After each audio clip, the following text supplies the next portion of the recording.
Okay, so we're getting back here again to understanding more about our economic criminology systems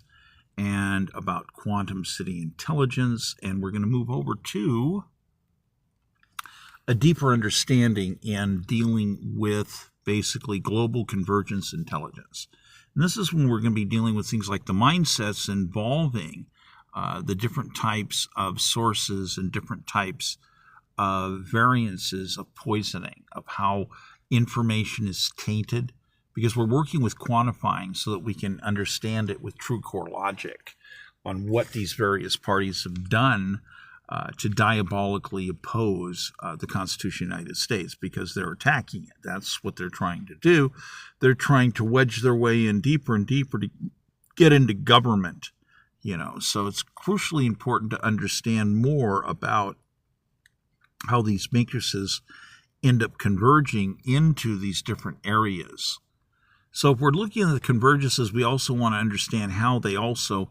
end up basically infiltrating other key areas of basically our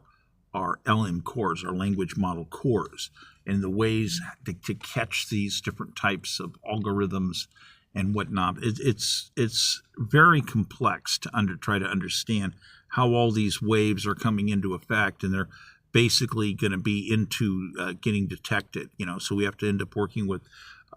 having abilities to make these synthesized detection systems and everything respective to understanding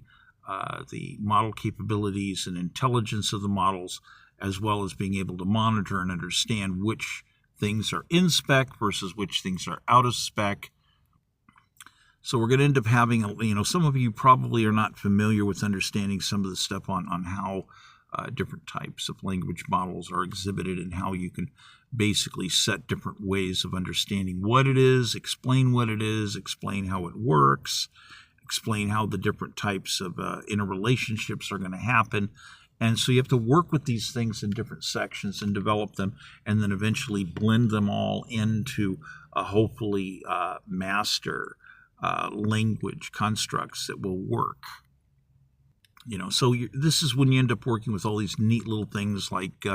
quantum asset synthesis engines to be able to get all these things, to get all their matrices together properly so that they're going to end up working together. So, when we're going to be working with all different types of assemblages, as we're working with all these different types of line codes and what's going to be condensed in the line codes and what all the various values are and